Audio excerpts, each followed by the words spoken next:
Can you hear me? Can you hear me or no? Yeah, I hear you good. I can't hear Yeah, you. we're good. This is so weird. Huh. Camera. Audio. Wait a second. I think I know what's going on. Hold on 1 second. Hello. Can you hear me? Yep, hear you. Oh, now I hear you. Okay, great.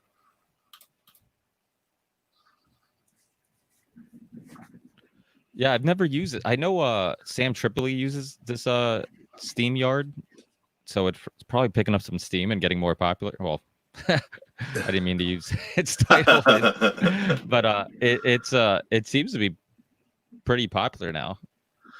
I think once you set it up, yep. Yeah, well, it has a lot more options to what you can do with it. Like you can add these overlays into it. You know, like I built this into Photoshop and earlier, and so all you just do is you can just click it on, click it off. There's all kinds of other things that you can do as well. It's just, I don't know, and it streams to YouTube and Facebook Live as well. So it's is it free or is it? Well, it's about $25, I think. There is a free version. You just can't have all of the bells and whistles with the free version. 25, is that $25 a month, or is that? Yeah, a month. But I mean, it seems like it's worth it. Yeah, I liked it. I think it's it's I have both of them, and I'm actually thinking about getting rid of Zoom because this really makes all my work a lot easier.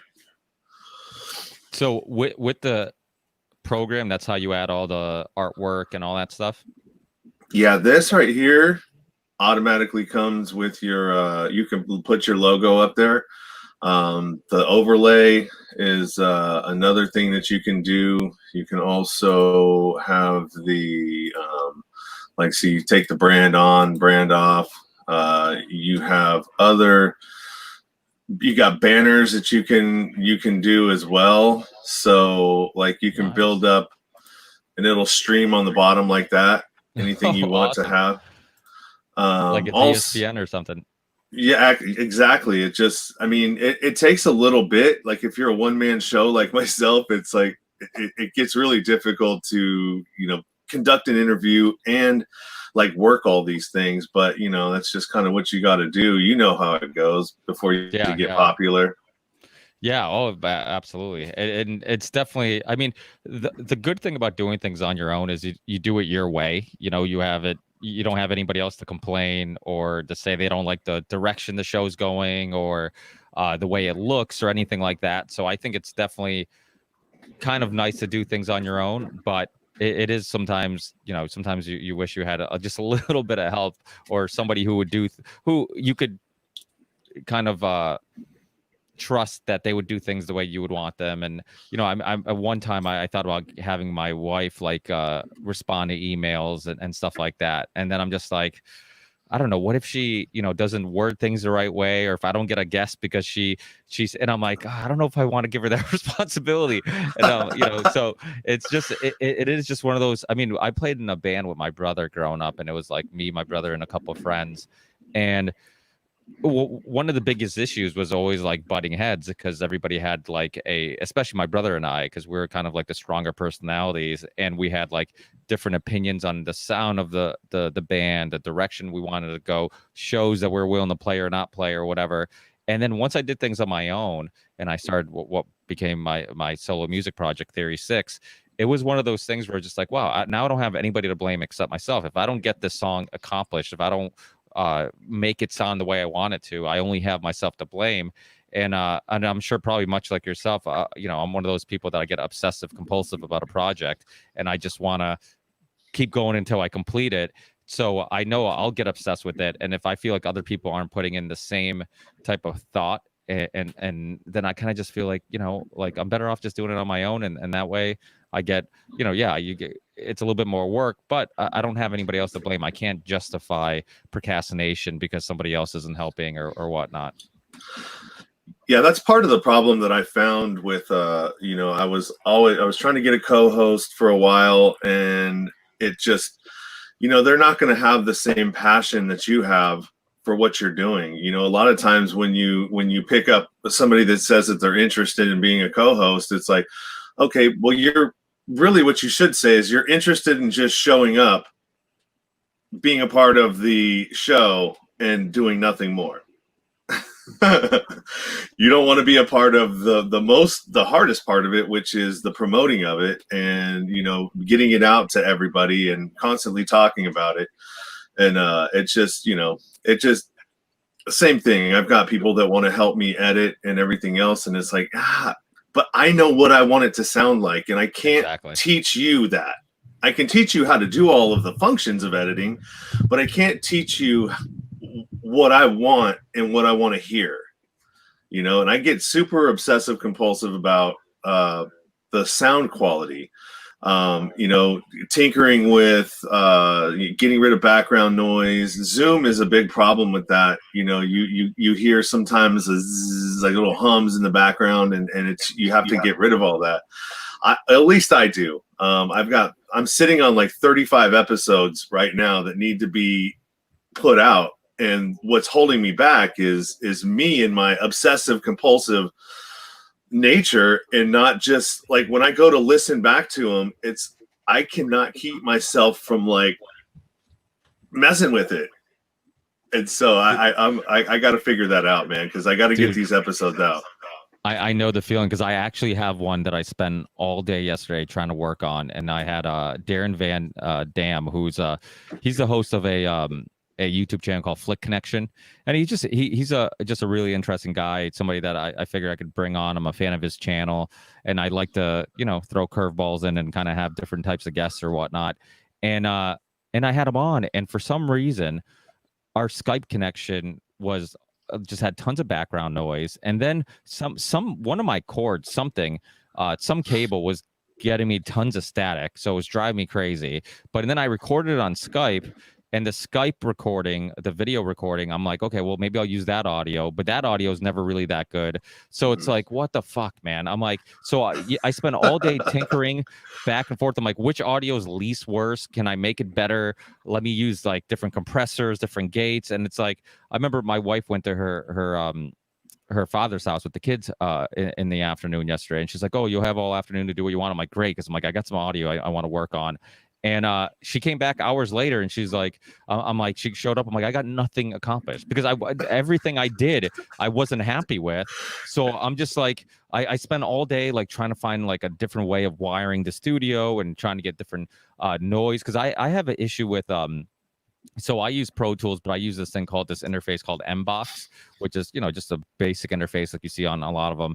And I have a mixing board, and so to get the sound from my Skype, because I use Windows, from my Skype connection or Zoom connection, or in this case, you know, Steamyard, I go from my basically my speaker output of my computer into my mixer, and then into my interface, because and then my mic goes into my mixer and into my interface. So that's how I've been doing it for years. But for some reason, the cord that goes out of my computer to my mixer for the guest's connection always has sometimes it has this background noise or static or this hissing, and it drives me freaking crazy. And so I end up having, I mean, there's shows that I've done where I'm like, okay, I don't have another show coming up for a little bit, I'll have some time to work on this one, and I'll get obsessive, and I will literally go in and cut, listen to the whole hour and a half show and cut out, try to cut out every single hissing, try to cut out every single downtime where there's silence and you can hear the hissing more, cut that out, and it gets ridiculous, because then I'm like, when people listen to it, it's like, are they would it really ruin their experience that much? I mean, I think initially you're like, oh, the quality's not as good as I'm used to, but once you get caught up into the conversation, you hope that the conversation takes their attention off that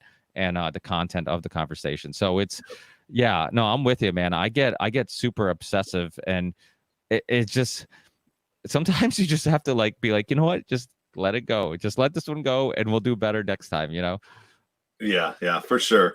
So I'm going to go ahead and introduce. I got a couple of things that I want to announce too, and then we'll Go ahead. move Yeah. right into this. So this is the Nowhere to Go But Up podcast, and I'm your host, Sean Dustin. Today I'm talking to Ricky Varandas from the Ripple Effect podcast, and we'll get a little bit to that in a second. But I want to throw out a couple of announcements. There is a new docuseries coming out that I had the privilege of screening, and I watched the whole 5-part series. And if you liked the Big Short, the movie The Big Short, this is like The Big Short on steroids. It breaks down everything, all of the players, and it goes all the way back to the Great Depression, and how everything was done. I don't want to give away too much of it. I think on a couple of posts, I think I did, just because I was so excited. You know how that goes when you get super excited when you watch something and it's like, oh my God, this is going to be so amazing for people to see. And literally, I binged it 6 hours straight, and I couldn't wait to tell the world about what I'd just seen. So this is going to be a very good docuseries, and it's coming at a very good time too, because everybody needs to see what's happening and what's going on with the financial giants, and how they've really just hijacked our economy, the whole system, and everything revolves around them. In my opinion, what it seems like. They control the ebb and flow of everything, and it's time for it to end. I think it's time for it to end. We need a different society. We need a different system. I'm pushing for direct democracy myself, and decentralizing everything. And you've experienced this in our community, Ricky, with or your community. I'm kind of new to it. I'm just like a little small fish moving around the outskirts, and you got people getting canceled off of Patreon. You've got people getting canceled off of social media platforms because of whatever it is. You probably know more about that than I do. So my guest, Ricky Varandas, how are you? Good. Thanks for having me. Thanks for coming on, man. You're like one of the bigger names that I've had on so far.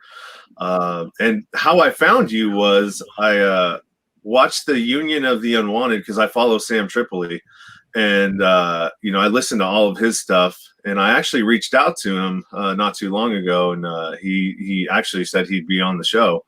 And but he needed like 2 or 3 weeks, because he's a pretty busy guy. It's like, it seems like he's pushing out content all the time, having this and that. I'm like, dude, how do you find time to do any of this stuff? So yeah, I mean, I'm just kind of making my way around. I tried to reach out to the Kate Awakening. I don't know what her last name is, but Kate, she's really hard to get a hold of. But the whole Q thing is really interesting to me. I don't know a whole lot about it.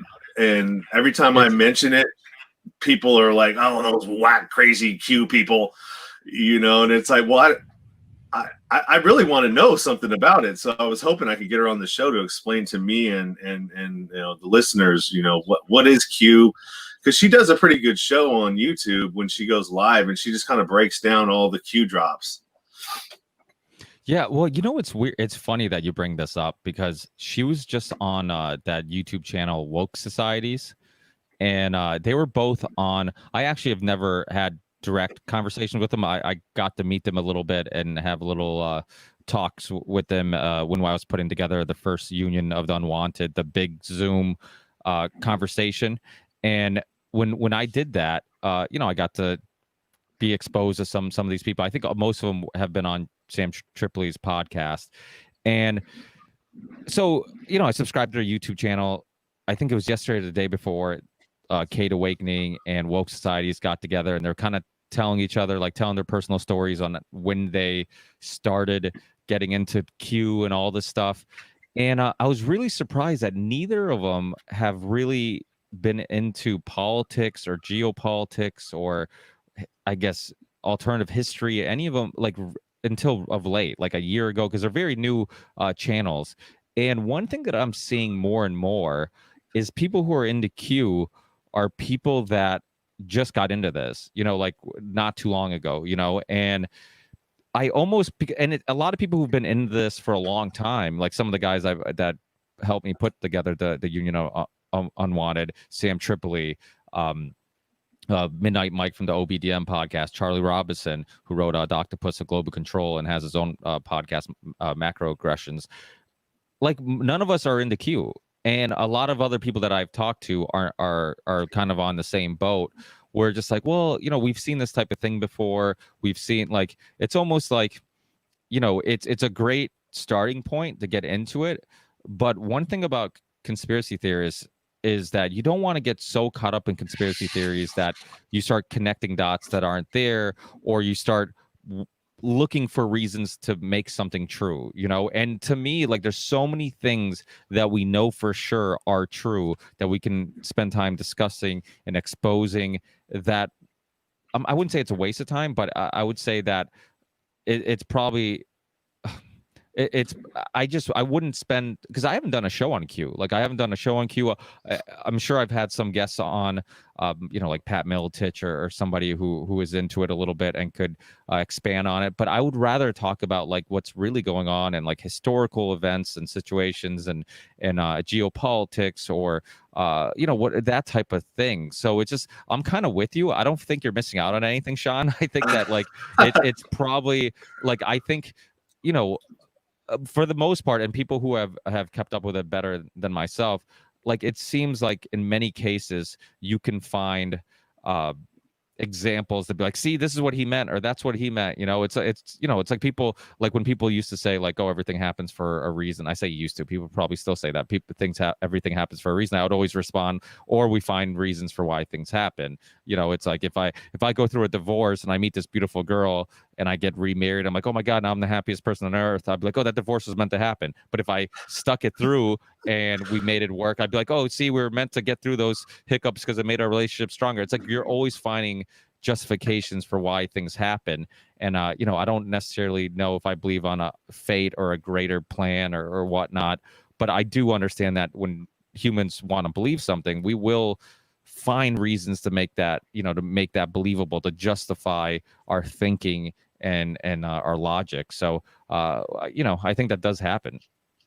Yeah, that makes a lot of sense. Because sometimes you get so obsessed or just so focused in on what it is that you're into, that it's your bias no longer exists. You know what I mean? It's like, oh, you're just all about that, and it's just what I've noticed lately is that, and not just lately, it just seems like everything you think isn't. What's up is down, what's right is left, and everything seems to be inverted. And it's, I don't know if that's the model for the people that are still plugged in, that it just works for them, because it's, with everything that's happening today, it's really, that's what I'm looking for. It's amazing that so many people can't connect the dots, or don't want to connect the dots. Or are you afraid that if you acknowledge that this is happening, that now you're responsible to do something for it? And so if you just stay ignorant, then you don't have to, I guess it was like plausible deniability. Well, I had no idea. Even though you did, but if you admitted that you knew this, then shame on you for not doing anything about it. Well, I think ignorance is definitely bliss for some people. I've always had this internal dilemma with the fact that, okay, do some people, do they do nothing because it's easier, because going down those rabbit holes can be scary. It can completely tear down some walls and make you rethink everything, which I think is kind of a better option than the other option of like, well, let me just live in this fantasy, this illusion, and at least I'm happy. To me, and I've used this metaphor in the show before, where I feel like gathering information and kind of just exploring ideas it all helps me kind of like life's a giant puzzle and like with millions of puzzle pieces. And by the end of your journey, you're not going to have all those puzzle pieces together. But every time you kind of learn something or understand something, you can gather one more puzzle piece and you start putting the pieces together. And you hope by the end of your journey that you can see a little bit of an image and the purpose or whatever life's about. Like the reality of things is a little clearer. So like, my life goal is to kind of gather those puzzle pieces. And that's why on my show, I have so many different types of people on. And, like Sam Tripoli has said it before. And I know other people that have similar type shows have said it before, where like, if we went completely down that like Q rabbit hole, we're like, hey, we're Q guys, come join us. We're, like some of these Q YouTube channels which started, not too long ago when Q popped up. I mean, I've been doing the show for 6 years roughly, and that was way before Q. And I've been researching stuff way before that. So it's like, if I wanted to just say, hey, I'm a Q person, and then I would get all these subscribers and get all this attention and just join a tribe, and then people would be like, hey, this person's a part of my tribe. You could probably expand your show even larger. But because what really is hard to do is having a show that is open-minded to all aspects, to everything. I've had Professor Richard Wolff on, and then I've had who studies Marxism and socialism, and he has debates and all this stuff, and he's kind of like one of the leading experts when talking about those topics. And yet the next day I'll have like a Scott Horton on, and who's a libertarian. And it's not about who's right or who's wrong. It's about just sharing ideas and exploring ideas. And I think that's super important. Some people just like right now, like a lot of the Fox News guys, and I know Sam said this on my show not too long ago, and you probably heard it because I believe it was on one of the Union of Unwanted shows, where just like Fox News has become the good guys, right? Because it's like a lot of what's going on, like the lying about the coronavirus, the lying about the numbers, the vaccine agenda, the big pharma agenda, like that's because CNN hates Trump. Like it seems like they're more evil than the other media channels at the moment. But during like the Iraq war, like Fox News was equally as bad because they were defending their team. It was a Republican in office. They're defending their team. So it's like, to me, it's like, it's all like once a Democrat's in office, then Fox News will do their job of like exposing that party. If a Republican's in office, then the left will try to expose that party. And it's just a matter, like at the end of the day, like it's all illusion, because neither of them really care about what's right or what's wrong. They're just defending their team. And sometimes defending their team means exposing some real corruption, exposing some real stuff, can I swear? I could probably swear, right? Yeah. Exposing some real fuckery. But the thing is, like, it doesn't mean that they have a good moral compass. But that's not to say either that they can't sometimes share some good information. And what I mean by that is, for example, sometimes when you're sharing something on Facebook or Twitter or whatever, then somebody will be like, yeah, but that's a liberal source or a website, or that's a conservative website or whatever. And it's like, to me, it's like, yes, they might have a agenda or whatnot, but don't disregard the information. Like some liberal, not because he's actually a morally good person or whatnot, but only because he hates the other party, might actually do some journalism and expose a story that's worth sharing. It doesn't mean that that corruption didn't happen. It doesn't mean you should discredit that corruption. Same thing with and vice versa. So there's people who really hated Obama and just hate the left, who put out some good documentaries, put out some good articles about Obama's history. Like, yeah, I can't trust them, or I can't believe everything they say because they do have an agenda. But I guess this goes to a deeper conversation. Don't we all kind of have an agenda, right? We all have, I'd like to believe my agenda is exploring and sharing truth. But truth changes, and sometimes like we have to catch ourselves. Like, do I disagree with somebody because I truly have thought this out, or have I picked a team based on some information I initially got, and now I'm just defending that perspective, and I'm not getting to the root or the why I believe something. And so I think all these internal dilemmas and like self-reflecting and being able to kind of try to figure out why you believe something and being open to let those beliefs change are all super important. Yeah, I absolutely agree. It's in my opinion, it's if you go left, right, whatever, Democrat, Republican, it's two heads of the same snake. At the end of the day, the people that they serve are the donor class, and that's it. It's the people that are giving them money to get reelected, which they spend 75 to 85% of their term trying to get reelected for the next term. And, you know, whatever the small percentage of time they give to their constituents is a joke. You know, it should be the opposite. It should be 75% to your constituents and, you know, 25% to getting reelected. So, I mean, that's part of, you know, what I've really grabbed onto is, you know, we got to figure out a way to make a change here, because if we don't, we're doomed. You know, everything from Agenda 21 to everything else is all going to come to fruition. And, you know, everybody in the truth community has been screaming this from the mountaintops from I don't know how long. I'm going to ask you, you know, how you got into conspiracies. But for me, it's when I was doing my federal, I spent time in federal prison and state prison for drug trafficking and fraud. And when I was fighting my case in federal custody, I got at the place that I was at, they allowed you to have little radios with, you know, earbuds. And I got hooked on Coast to Coast. And I stayed up every night until midnight, you know, to listen to George Norrie on Coast to Coast. And then when I got to Sheridan, Oregon, that's where I actually did my time in the Fed system. And I ran into a gentleman named Fritz Springmeier. And he was the author of Bloodlines of the Illuminati. And he's done other books like the Watchtower Society and some other stuff. He's done a lot of things. And I just looked early. I guess he's got a podcast now. I need to reach out to him and try to hook up with him again. But there's a link in the chat to that book. I walked the track with this dude like every night, just like a kid, just like, oh my God, just hanging on everything that he was saying, because he was like such a smart person, and I'd never really experienced that before.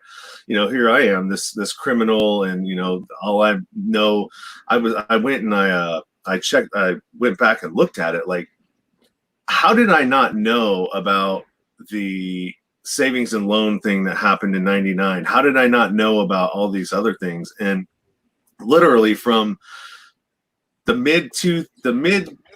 would say the late '90s all the way up to 2010 is a blur to me. I have no idea what happened there, because I was busy partying, doing drugs, selling drugs, you know.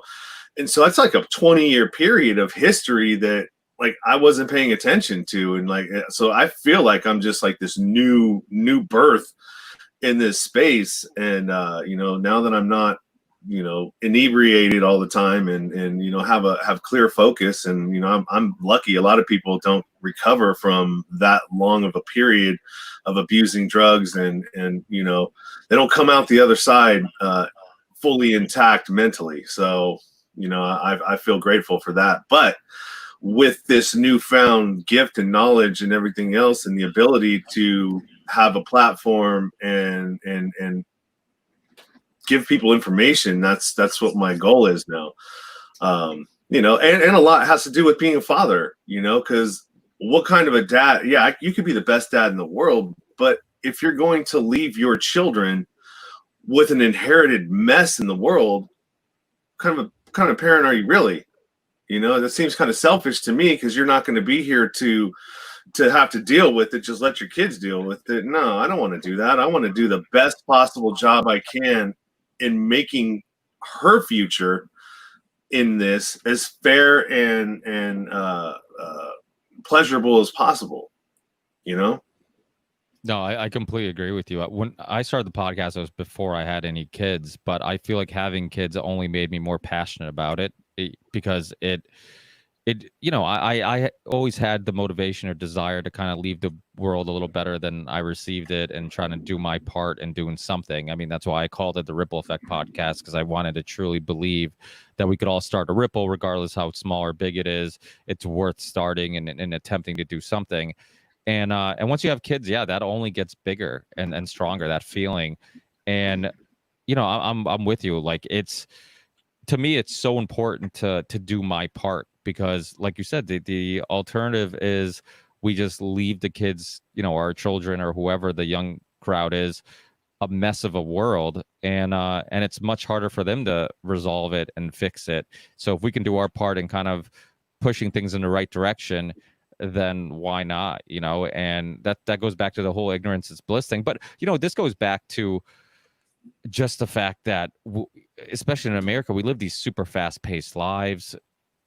A lot of people believe it's designed on purpose, this idea of like, you go to school, they teach you to be Serbian, they teach you to just like, memorize things. It's not critical thinking skills, it's not being creative, it's not using imagination. It's all about just memorizing stuff, and it's like getting a good job. It's like, in one of my songs, I remember saying it's like a sabotaged American dream, like this idea that the American dream is like, you get this white picket fence, you get this house, you get this good paying job. But so many people get that stuff and realize like, holy shit, I was sold a bag of lies, because this isn't bringing me happiness. Like, and this isn't happiness for everybody. Some people, that might be happiness for them. That might be all that they want or need in life, and that's okay too. But it's not everybody's the same, and not everybody wants the same thing. And to get those things, sometimes there's a price to pay, and that price is sacrificing your personal time, sacrificing maybe your relationship with your friends or family, because the problem with a capitalistic society is that it's all about making more money. It's like, okay, you get promoted, now what's the next position that pays more? What job will pay me more? And there's a price to pay for all that. There's more hours at work, more stress at work, which means you come home and you might take it out on your wife, you might take it out on your kids, you might take it out on your friends, you might not always be in the best of moods, you might not get enough sleep or have enough energy to pursue some of the hobbies or things you enjoy, like podcasting or playing sports or whatever it may be. So all these things come with a sacrifice. It's there's a video on YouTube called Free is a Lie, and it's about kind of Google and big tech and how they give you all this free services, and how it's a lie. Like, well, there are things that you're sacrificing, and he really goes into detail on how they manipulate you or whatnot. It's a really good video. But so is a lot of other things in life. A lot of stuff is a lie. It's like when you the fact that money will bring you happiness, the fact that life's about getting a good career, and just kind of paying your bills and being just, and that's good enough. That's a lie. The idea of always wanting more. I mean, don't get me wrong. Like, I think competition, it can be good, and I think that it can help us, give us some type of motivation to try to do better. But I also think being content's a good idea too. I think that we spend a lot of time worrying about or wanting or being envious of other people who have more, and not enough time just being content and being satisfied and just enjoying what you do have. And it's all about perception. It's like if I live in like a really rich town, and I have the smallest house on the block, I'm gonna be envious of everybody else who has a newer car and bigger house and all this stuff. Or I could live in maybe a town that's more middle class or lower middle class, and have average size house, or or maybe whatever, and everybody kind of has similar houses, and you're fine, and you don't feel like you're as envious. And they've done studies where when the richest and the poorest people, that gap is further, there's more anxiety, depression, addiction, all that stuff, because of and it's because of that, because you're more envious of those who have much more than you. But when that gap is smaller, there's less of those issues, and I think it's because you're not envious of those things. They've said that I think it's like 60 or 70,000 a year, like that's where your happiness increases, and then once you get to like 60 or $70,000 a year, your happiness, it really doesn't have any effect on your happiness if you're making more or less money. And so I don't even think that money brings happiness. What I think it does is relieve stress, right? So if you're making very little money, you're freaking out about like, how am I going to pay the bills? How am I going to eat? All this stuff. How am I going to have money for my health issues, if I have any, car issues, whatever it may be. And then once you get, you make enough money where those things aren't really concerns, then after that, you realize like, holy shit, money doesn't bring me happiness. It just relieved some life stresses, some other responsibilities that was freaking me out or I was concerned about. So yeah, I think that like a lot of times we're just sold. We come to America. A lot of us are foreigners and immigrants, or come from foreigners and immigrant families. You come to America to pursue money and financial gain, and you leave a simpler life that maybe you didn't have all those things like the big house or a new car or whatever, but you were happier. And my parents are a perfect example of it. I was born in Portugal, northern Portugal, like farmland, and my parents came to America really young. I was 4, to pursue like financial gain. Oh, you can come to America where there's more work and there's more money to be made and all this stuff. And then they're just stressed out of their fucking minds, and a lot of times my dad wished he was back in Portugal, not because, not because there's anything wrong with America per se, but it's because of the lifestyle that he was sold was going to bring him happiness. This idea of like, come to America, you work your ass off and you're going to get all these things. And it's like, okay, well, now I'm working my ass off and I'm stressed out about like getting things done on time, getting very little sleep, working longer hours, never being able to punch out, and I have to work on Saturdays, and and that's completely acceptable. And then you look at Europeans and they say, oh, well, look how lazy they are, or look how everything's socialist and they don't work as much, they don't have as much. It's like, well, I have family in Portugal. Yeah, they don't have as much, financially, but they have a lot of fucking free time and happiness and memories and time to spend with their family and laughing and just enjoying each other's company. Like, to me, it's like, I don't know, maybe they have it right and we have it wrong. I mean, you go to Europe, things are closed for besides like, when you go out for lunch, like almost everything's closed besides like restaurants and coffee shops, and for hours, and most people don't work on weekends unless it's a restaurant or whatever. You have months out of the year that people get off. I mean, when you have a kid, both the wife and the husband, or well, you don't have to be married, but the parents of the children have time off when the kid's born to kind of help with their development or whatnot. I mean, in America, it's like, oh, you have a week off, go back to work. You should be back to work. Why aren't you working? It's like the idea of being a stay-at-home mom. But this all goes into like the greater architectural engineering of our society. When you look at, we created a system where school systems that basically just tell you to memorize stuff and don't be creative and don't think outside the box. Those school systems raise our kids. They influence our kids more than the parents do, because the parents should be at work, or the kids are going to daycare, or they're being raised by their grandparents, or they get sent off to some camp or whatever it may be. So it's like the influences of the parents on the children are minimal, so who's influencing them? And that's like the system we designed. The system is influencing them because they're the ones who are raising them. And to me, it's always been super important to have as much influence as I can on my kids, and that means like be around them as much as possible. When the lockdown happened, I had friends that were like, oh, this is awesome because I got to spend more time with my kids than I normally do. I've actually really enjoyed it. And I'm like, yeah, I'm on that boat. I agree, but my life didn't change that much because I already spent a lot of time with my kids. So when the lockdown happened, I still went to the office and kept up with paperwork a little bit. But yeah, I got a couple more hours a day of family time daily. But I always made sure I had, a significant amount of time with my family, and actually having those conversations, those one-on-one interactions with your kids, and just reminding them that you love them and talking to them about whatever they're curious about and all those things. And you need that because if you're not influencing them, what the fuck is influencing them? It's TV, it's commercials, it's which is all designed to get you to buy stuff. I mean, this all goes to the history of Edward Bernays and propaganda. I'm sure you're aware of that. The nephew of Sigmund Freud wrote the book Propaganda. All his tactics and techniques are what they use for marketing. The only difference is they don't call it propaganda because the word is frowned upon.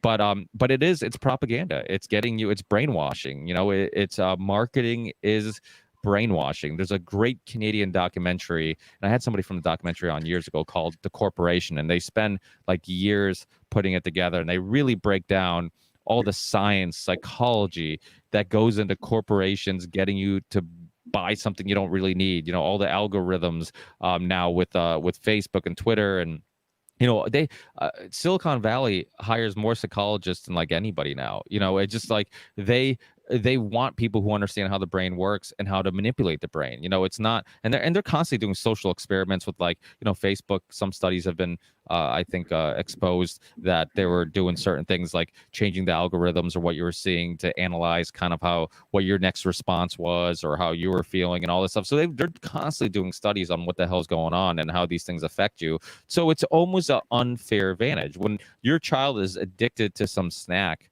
or your child is addicted to a tablet. Like, have a little bit of remorse, because the fact that, like, it's an unfair advantage. You have a 3-year-old, 5-year-old, 6-year-old, 8-year-old, whatever year old child, which is fighting he's fighting his desires are being influenced and motivated and fighting against scientists, psychologists, people who are studying how to keep you addicted to this machine or this thing. So it's you know, it is scary, and that's why a lot of times with my kids, I try to be remorseful. You know, I try to be like, hey, you know what, like, he can't can't put his tablet down, but these games that he's playing or whatever videos that he's playing were all designed to make it hard to put down. So, and he's only 5, so it's like, how am I gonna, addiction is a real thing, and people get addicted to social media. They get it. I mean, how many people, just spend all day just scrolling on, social media, not because they're looking for anything specifically, but just because that app and those algorithms and are just giving you serotonin dumps. And, that's a reason why Facebook doesn't give you, like most things, they give you thumbs up. They don't give you thumbs down because they want you to get these happy chemicals. Like every time you get a notification from Facebook, you're excited because it must be a good thing. It's a thumbs up. It's a, so it gives you more of the positive, motivation to go back on. So it's, it really is brainwashing coming at you from all different directions, and people need to be aware of this. And hopefully, with podcasts, with YouTube, and hopefully other alternatives, because D Live is getting more popular for alternative media, other different platforms, we can we can kind of fight back. But that's why censorship, and you said you heard about my podcast from the Union of the Unwanted. Censorship was really one of those topics I'm the most passionate about, because of the fact that what good is it exploring ideas? What good is it having people do all this great research and having all this good information out there if people can't find it? So I think it's really one of those, or even like I was talking about, all the influences from corporations, media, all the brainwashing that goes into what we see on TV and commercials and all this stuff. Like, people can only fight back against that and prevent themselves or their children or their families from being brainwashed if you know what's happening. But like one of my favorite quotes, it's easier to trick somebody than convince them they've been tricked. It's really hard to snap people out of things. But but that's why I know you say you're kind of new to the podcast world. But when Charlie Robinson said, hey, told me he was starting a podcast, and he's like, and I know everybody's going to say like, oh, like that's what we need, another podcast. I'm like, Charlie, no. That's the wrong attitude. We need more podcasts. Like, the more, the merrier. I'm constantly telling people, start podcasts. I tell people all the time, you need advice, contact me, Instagram, Facebook, Twitter, however it may be. I'll help you in any way I can. If that's give you advice, tell you what I do. I mean, I'm an idiot, so I'll tell you what I do, but might not necessarily be the best way going about it. But at least it gives you just kind of some initial instructions to kind of get things started. If you need help with anything, like the more of these conversations that are out there, the better. We're all starting a ripple. We're all doing something. And maybe somebody might not find my podcast, but they might find your podcast. Maybe somebody might not find this conversation, they'll find some other. So it's like the more that are out there, the more likely people are going to hear these conversations. And the cool thing, and you're gonna learn, if you haven't already learned already, is that people are pretty cool in the podcast community. Like, it's not about like putting other people down or whatnot. We all help each other, because we all kind of, even if we could disagree on some specific topics, for the most part, we all just want to do the same thing, and that's explore ideas and spread truth and just have interesting conversations.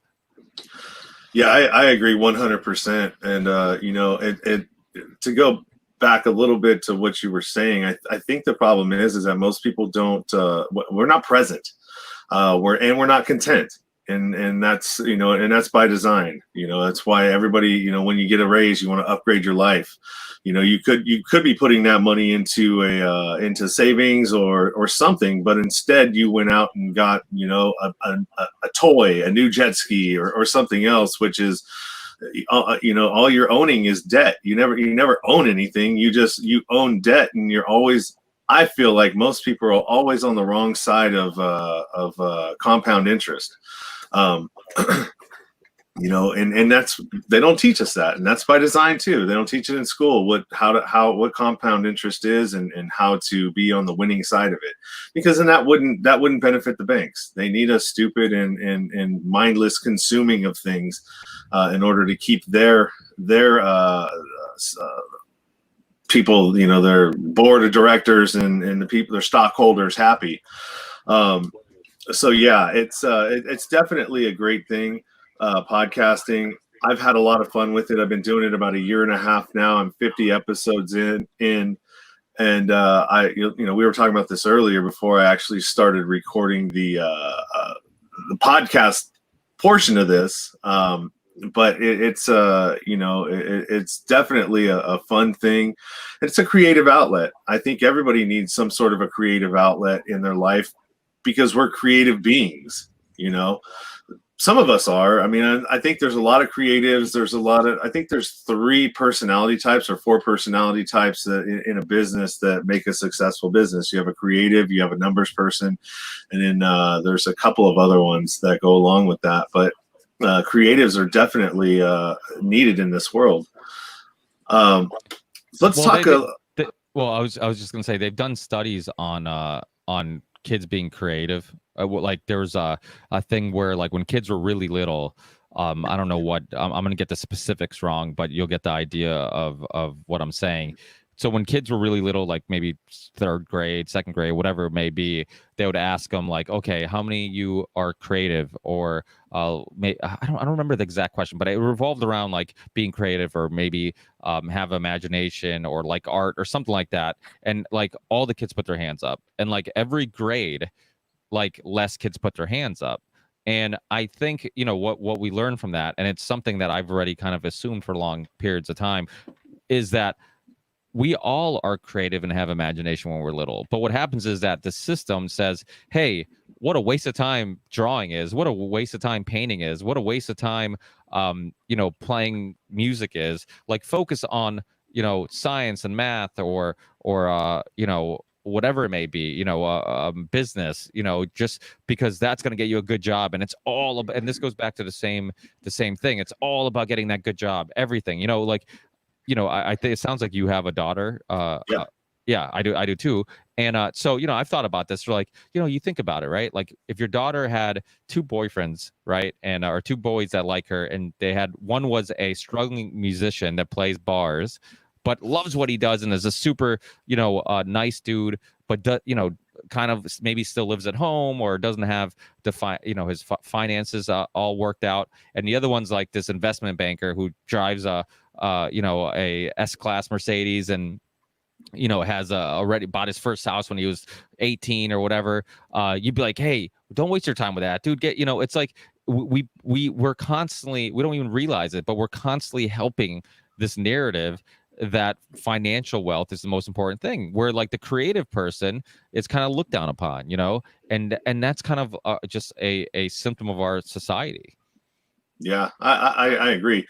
And I was watching my daughter, because she's an only child. So, and me and my ex, we co-parent. So I have her sometimes, she has her sometimes.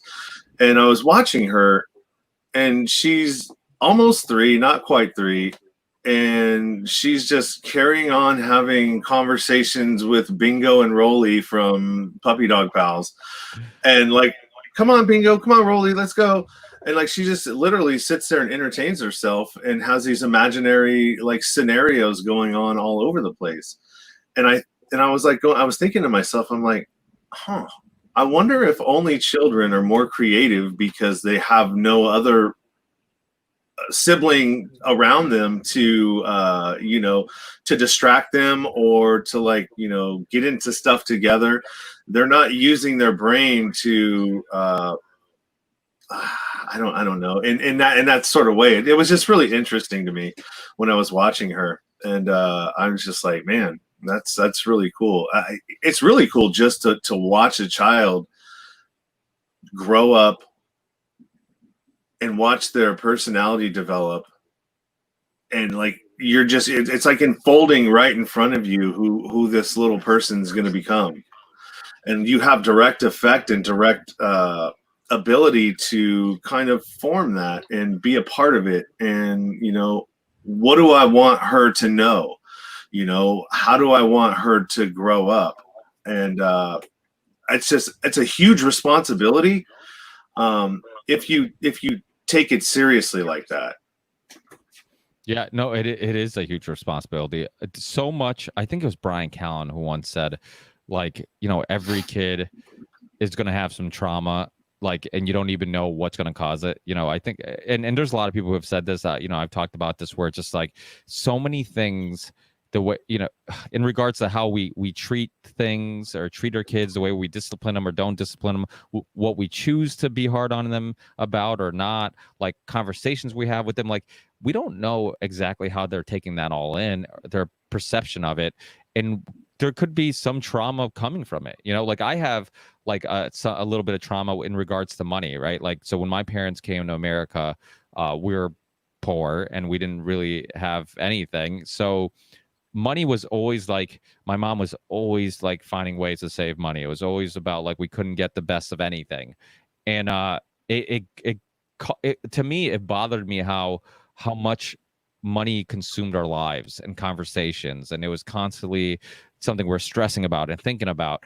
So now I try to think about it as little as possible, to the point where like it kicks me in the ass sometimes. Like I'll just like I like don't even want to think about bills. I don't want, like, as long as I have enough money where they're paid and then like I don't have to think about it anymore, I'm good. Like it's just like I have my wife look at the mail. I hate looking at mail for the same type of thing. It's like I want to think about other things. Like I don't want to think about like that. Like and I think a lot of it has, and I would be so much better with my money. Like I'm an idiot. I'll just like, I'll buy something and I'm like, fuck, I shouldn't have bought that. That was a waste of money. I like I bought the wrong thing and I'm like, oh, well, I won't return it because it's too much trouble and there's other stuff I'd rather do, and I'll just, here's a ridiculous example recently. So like my kids have really got into WWE wrestling since the lockdown because literally there's nothing else on. So we just binge watch like old WWE stuff on the app. And I grew up watching it because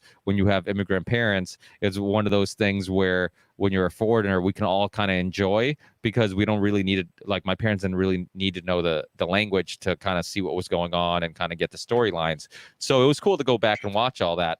Well, one of my favorite wrestlers was Rob Van Dam growing up. So my kids like, why isn't Rob Van Dam in this video game? Because we just started playing it or whatever recently, playing video games recently as a family. And so like apparently it was in like 2018 was the last one that he was in. So I ordered the game and then come to find out like this WWE put the servers down so you can't download them anymore.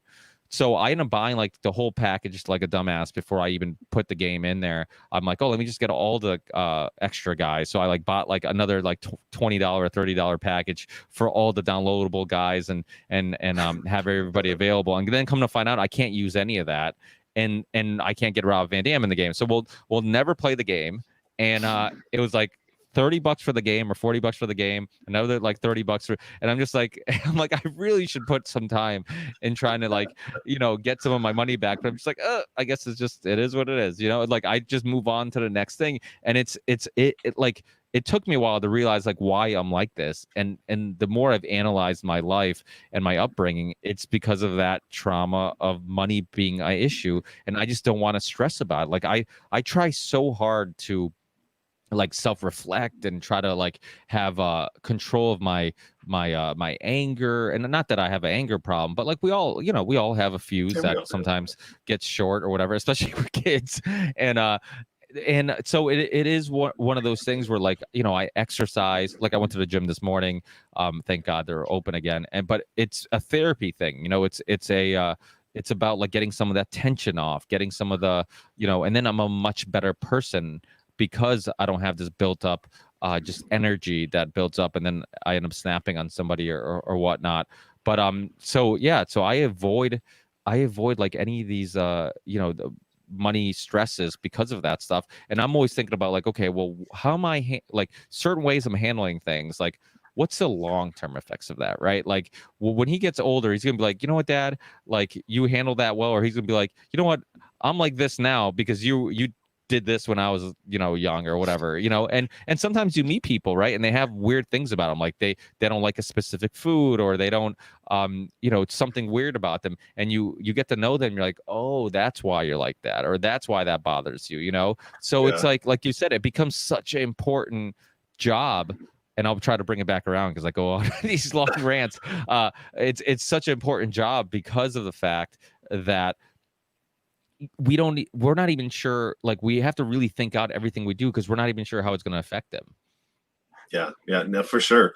I was the other day, she was wanting to do she was doing something. She likes to take her clothes off and run around naked, right? And I live in a fifth wheel, and because I didn't want to, like, right now, when I split up with my ex, it wasn't a good time to buy a house. And I don't even think it's a good time to buy a house right now because nobody's working. And that's going to be a huge thing, I think, here in the next couple of months, once all this, the 31st happens and everybody stops getting that free money.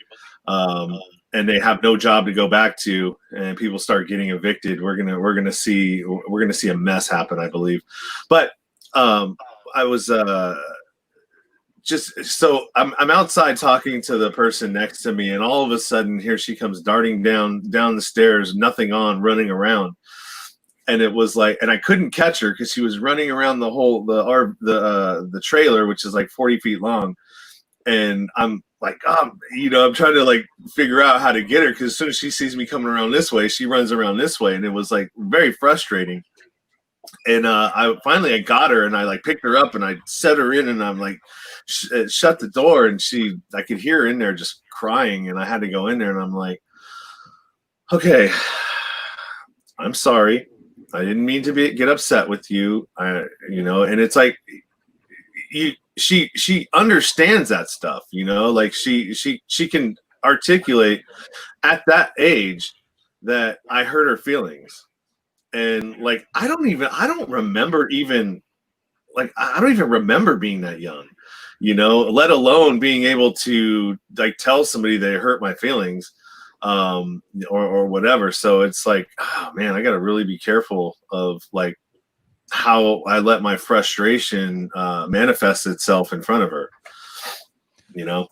Well, that, and also, you never know what conversation or what thing in life is going to stick with you. I mean, how many of us have like weird, like just certain things, like a short conversation you had with somebody, or some life event that happened when you're young. And like you said, like a lot of times you don't even remember being that young, but somebody might bring something up and you'll be like, all of a sudden it sparks a memory, and you're like, oh wait, like I remember that when I was a kid, like that specific thing, and you never know why, So yeah. It's really, really interesting, the things that influence kids, and all these things are one of the reasons why, like you said, and I completely agree with you, like parenting is the most important job ever. Like, Mm-hmm. I could suck at all my other things I do in life, and I'm okay with that. But as long as I'm like trying to get better and trying to do the best job possible at parenting, then I don't give a shit about everything else, because like those kids mean the world to me, and how they develop, and me trying to do my best job to try to make them interesting, fun, loving people, like, is super important. Make them try to understand right and wrong. It'll help them be creative, help them just pursue any curiosity they might have. Like, all that stuff is super important to me. And really the only thing that outlasts our material bodies is is our legacy, what people think of us, the way we treated people. And these podcasts I've thought about, in regards to my kids, and I'm sure you probably thought about it too, how interesting it'll be to, like, one day our kids will be adults and they'll be able to go back and like listen to hours and hours of their dad have conversations. Like I've thought about like my father, like who is my father in his 20s, you know, like who is my father in his 30s?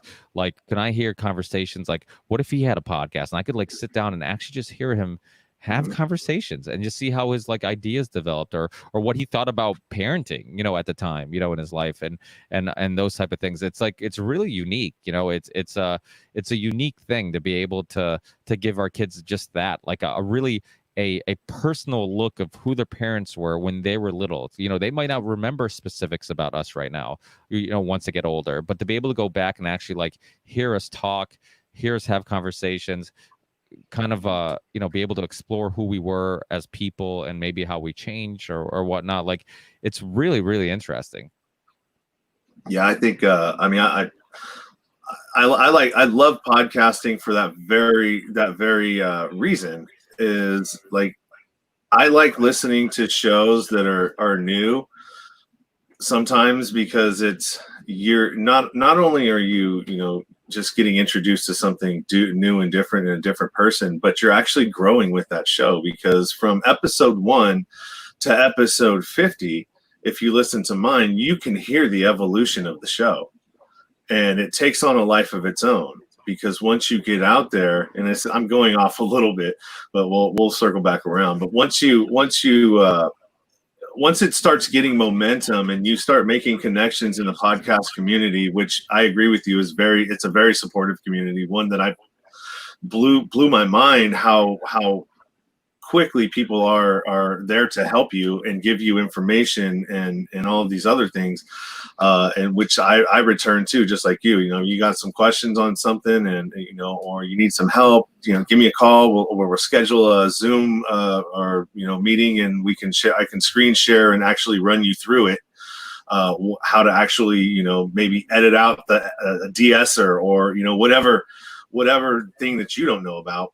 It's amazing, man. And not only are you growing with the show, you're growing with the host, because the host is growing as well, because he or she is getting exposed to different ideas, different people, different perspectives.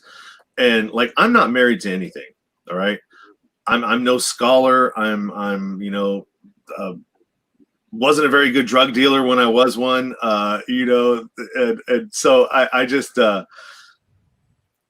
if I think something and you have some information that can counter how I think, and it's credible and it makes sense and it's factual, I'll change my mind about what I'm thinking and you know, retract anything that I may have said, because like I said, I don't know everything. I have ideas of what I think. I'm really good at picking up patterns, especially patterns in society and what's been happening. But I mean, as far as like being researched, and like people that are really good researchers, I'm envious of, because it's a very difficult to do that. Like a lot of these documentaries that you watch, and they go back and they have, you know, snippets of this and how they put them together. It's like, God damn, how'd you get all that? Like, I knew it probably take a long time, but like the way they lace it together is amazing. And like, I'm super envious of it. Like, I know how to video edit and do stuff like that, but I like look at that and I go, damn, I don't think I could ever do that. I probably could if I tried. Yeah, you definitely could. I mean, and it's fun. Like, it really is. Like, I know when I have like certain guests on, and then I'm like, oh, let me just, you know, do some research and maybe re-listen to old interview with them or whatnot. And you know, because that's one thing I like about having certain guests on, is I love the casual conversations, but if I have somebody on like Whitney Webb and I know we're going to talk about Epstein, I'll kind of go down that Epstein rabbit hole again, and I'll search some stuff, and then you find like one name that Whitney mentioned, or somebody mentioned a documentary, so you search that name, you find out they're connected to that, so then you go to that company, and then you find out who else is working for this company, and it's like you feel like an investigative journalist, like you feel like a detective, and it's fun, and it's not just fun. it's actually pretty easy. Like, it's pretty easy to just do your research and find this stuff. Like, a lot of this stuff is like public knowledge. It's the connections, like Bill Gates, for example. James Corbett did a great documentary on the Bill Gates story, from everything from like his vaccination agenda to depopulation agenda, all this stuff. And anybody who listens to my show knows who James Corbett is. He's been on my show since the beginning, talking about like super nice people. I mean, he was on like episode, I don't know, 7 or something like that, and since then has been on a bunch of times, and we've really become friendly since. And he does amazing research. But one thing we talk about all the time is like, this stuff is just out there. Like, his influence on with or his relationship with big pharma or whatever, like all these things are out there. You look at like PNAC, the Project for New American Century, you look at like Burzynski and the Grand Chessboard. Like, a lot of these people, the elite, talk about like how America has to have influence in the Middle East and geopolitical strategies and all this stuff. I mean, a lot of this stuff is out there. But this goes back to like, well, you should be pursuing financial wealth and financial gain. Don't worry about that stuff. Just like worry about yourself and making money and going on your vacation, watching your mindless sports. Which I think there's a need for that stuff too, because it's nice to unplug and give your brain a break from time to time. When I had Darren Van Dam from Flip Connection YouTube channel, he was talking about how sometimes he just likes to watch a really dumb movie or something that's just action, because it just feels nice to just kind of not have to dissect what's going on in a movie and character development and all this stuff. It's just like, it's mindless entertainment, and I think sometimes we do need that. But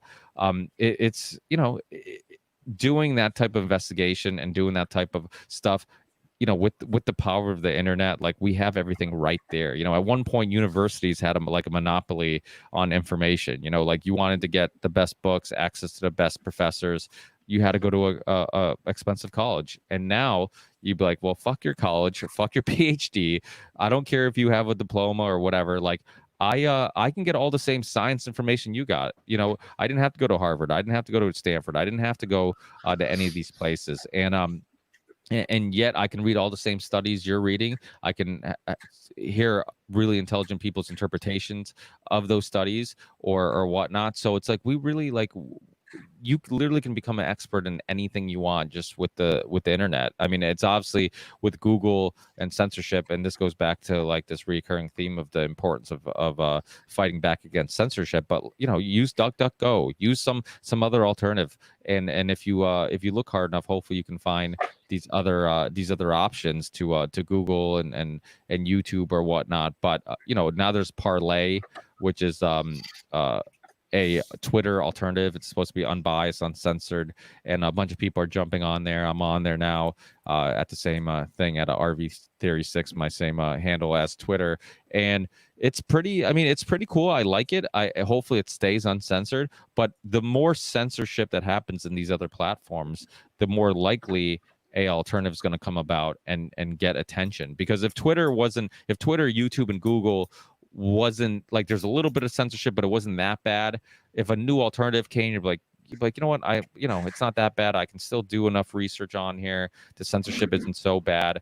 But now it's gone to the point where like people are asking for alternatives. They want alternatives, and when a decent alternative comes about, people are going to take advantage of it. I mean, so many people are on Float and on DLive and on all of these different alternatives and looking for alternative ways to connect with one another, that it's just a matter of time before one of these really take off. I mean, at the height of MySpace, nobody would ever assume it become what it is today, like that.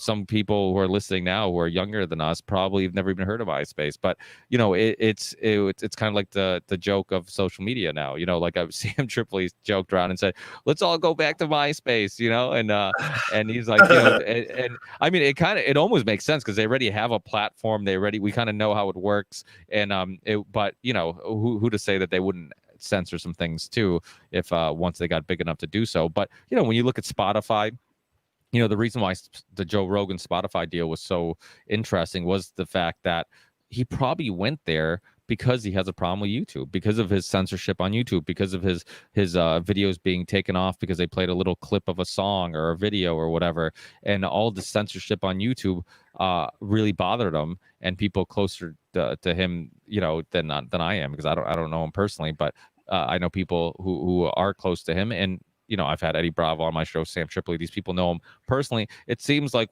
I'm getting the feeling that people really think the censorship of YouTube was a big reason why he's either sought out a alternative, or why he entertained a alternative, and that's Spotify. And Spotify supposedly is going to be different. They're going to have a video platform, and it's going to be different than what YouTube does. So let's hope it does. And YouTube might have to tone down their censorship, because if they don't, now you do have Spotify, hopefully, eventually, and you'll be like, well, you know what? They have a big platform too. If you're going to censor me, then I'm just going to go over here to Spotify, and YouTube might be like, okay, well, now maybe we have to take a step back, because at the end of the day, it's either a evil motivation of, like, they have a what they consider truth, and they're censoring anything that's outside their truth, what they think is factual information, or it's all financial, and they're just saying, hey, these controversial things are gonna hurt our marketing or hurt our bottom line, so so we're gonna censor you. But that, if it's the financial motivation, might go away, because that once people start leaving and they start losing money because of the censorship, then because a lot of these big corporations, they don't really give a fuck about what's right or wrong. It's about what the bottom line. So it's same thing with like organic food, for example. You think people like all these big companies really give a shit about your health? They don't. They'd sell you crack cocaine if it was legal to, and it was a moneymaker. Like, they're selling you organic because the population, the public said, we want organic, we're willing to pay for it. So now they're doing it. So Suits and Ties said, hey, you know what? Like, people actually want this now. So let's have a organic food line, or brand. And that's what's motivating a lot of this stuff, where that's the thing. Like, we do have power by if it's our money, if it's our influence, if it's our outrage, sometimes we do have influence on what's going on in the world. And believing the alternative is a very dangerous way of thinking. The idea that we can't do anything. That's why I called my show the Ripple Effect Podcast. It's like I keep trying to push this idea that we can all do something. When people like yourself talk about, like, you talk about my show, like I'm just a dude like you, man. I'm just like I feel. And one day you're gonna be asked for an interview, and you're gonna be like, wait, me? Like, Sean, like, why the fuck do you want to talk to me on your show? It's like that's how I feel every time somebody asks me for an interview, or somebody says that I'm one of these like established podcasters. I'm like, my show has become the perfect example of the ripple effect. Like, I literally, just like you, started in this basement. I had some music equipment, started doing my show, and little by little, the people in the podcast community were super nice and willing to come on, and people just, like, maybe they just enjoyed the casual conversation. I mean, maybe they just, whatever it may be, it just little by little started growing with a lot of help from, and it was a lot of help. I mean, people like Sam Tripoli, people like, James Corbett, especially initially, helping expose my work to his network of fans or whatnot. Even though they're not a huge fan of all the swearing that happens on my show, because he's very clean. But it's it really we're all helping each other. And some people like a Sam Tripoli, who has a background of being a comedian or whatever, he kind of has a foundation to kind of build on. But there's a lot of people like James Corbett, who feels just like you and I, that he feels like a regular dude who's just motivated by doing his part. And it just happened that he grew this giant empire and become one of the gold standards of alternative media.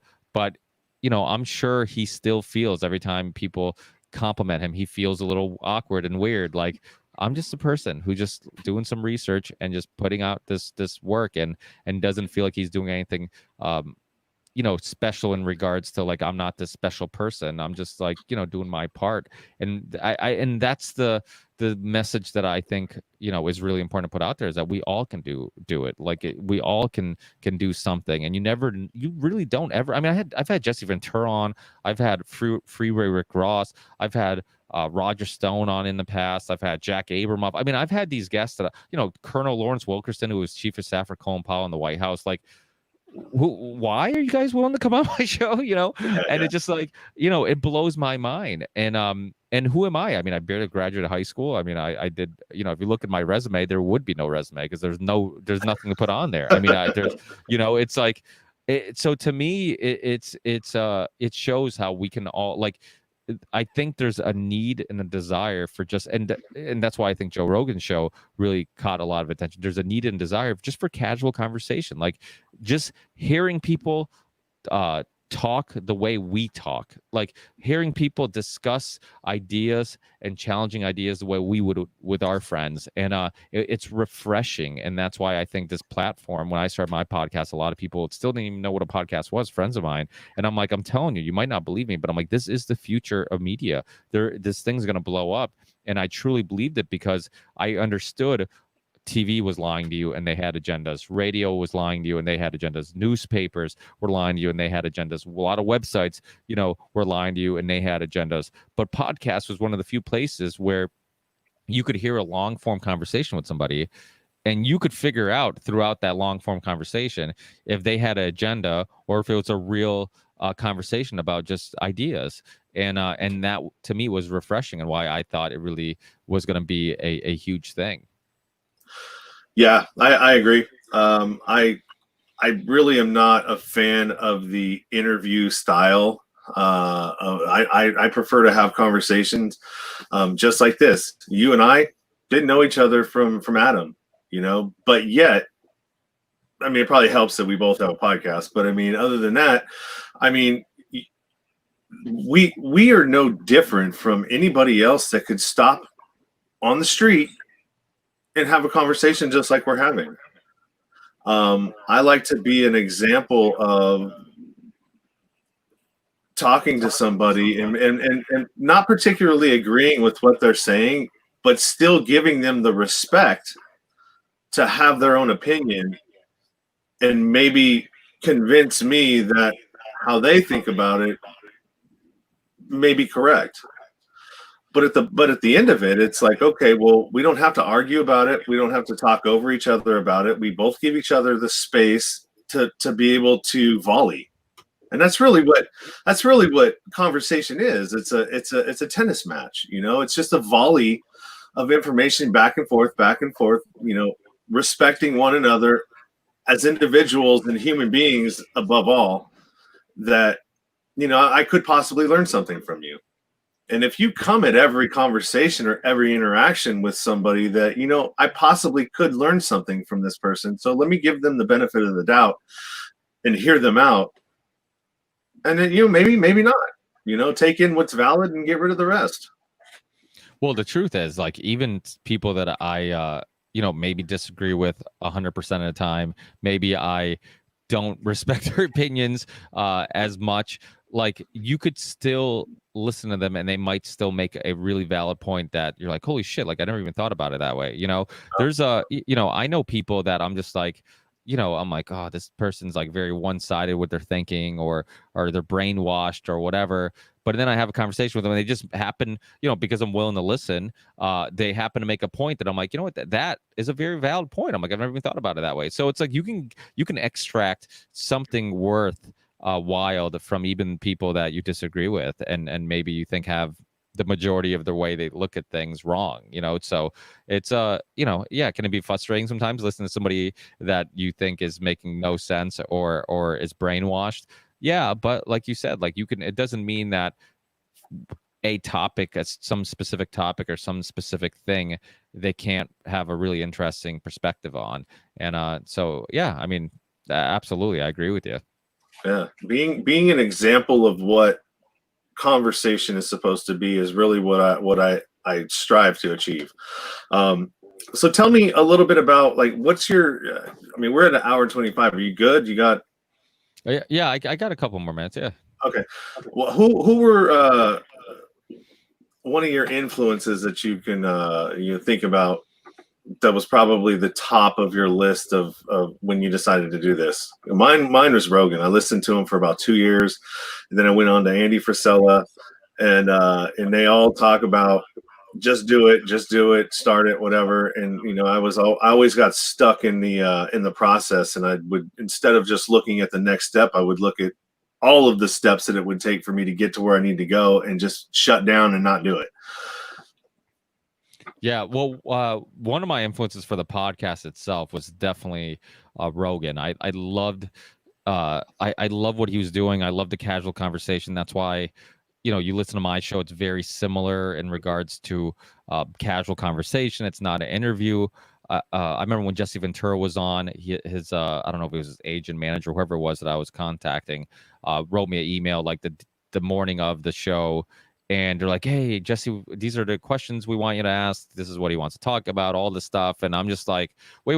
We've had the show booked for like a month. And like, have you guys even listened to my show? Like, I don't just ask questions. I don't just do an interview style a podcast. So I remember being at work and just stressing about it all day. I'm just like, what the fuck am I going to do? I'm like, am I going to piss him off if I don't, just, I guess, promote whatever he wants to talk about or whatever.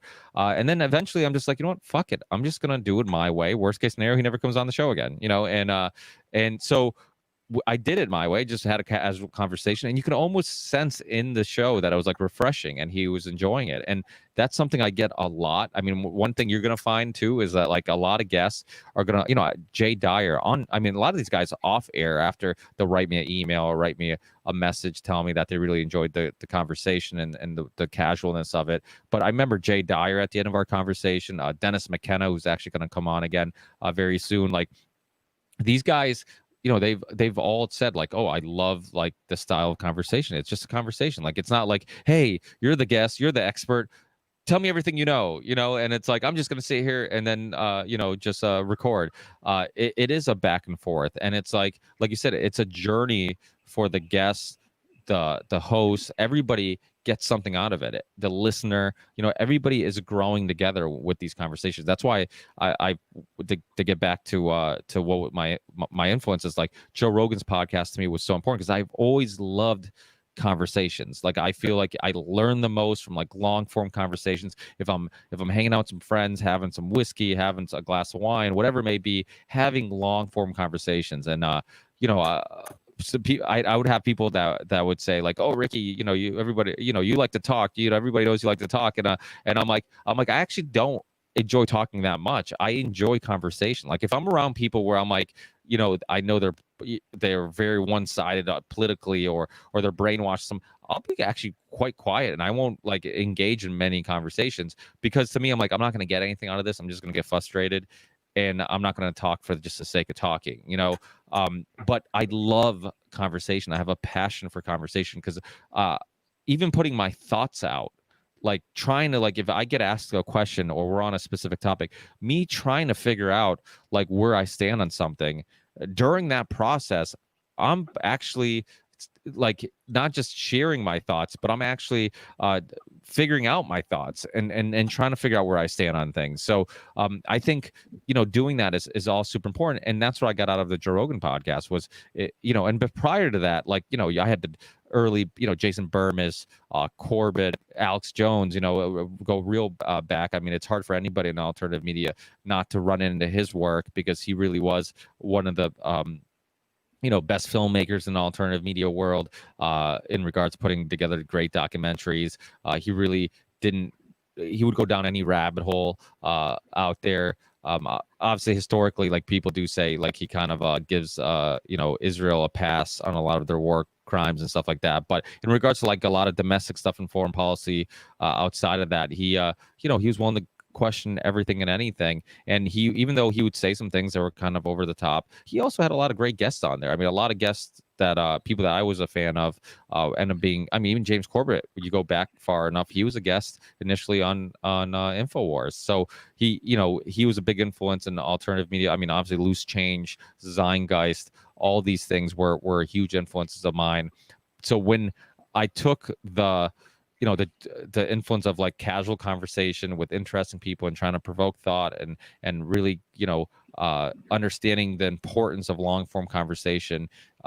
And then I took that with like my love of alternative media because it really helped me kind of figure out like how the world works and how things really are.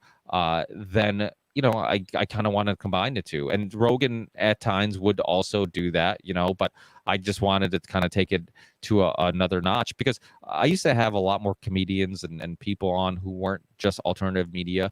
And now I've kind of got more and more into that, and kind of, or I guess it just kind of led that way, where I'm having more people who are in the alternative media realm.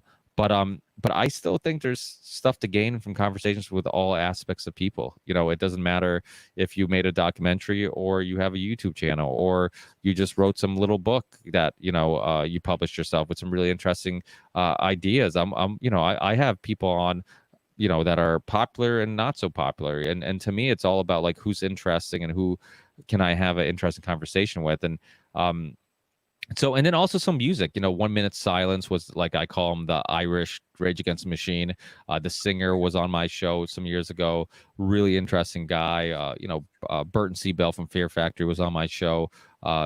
His music, and just like the Fear Factory always, not always, but a lot of their themes was man against machine, and the future, and transhumanism and all that stuff. So it's a lot of different influences, from like documentaries to movies to music, and stuff like that. But when it comes down to podcasts, the very first one that really it connected the dots for me. It's like, okay, well, I think long form conversation is super important, and I also think these topics, if it's 9/11, the Federal Reserve, geopolitics and propaganda, those topics are important. So you combine the two, and that's what kind of like, okay, well, maybe I could do a podcast. Maybe I can have these conversations, and kind of take two things I love, alternative media and the power of long form conversation, and bring them together. And Rogan, I think, was a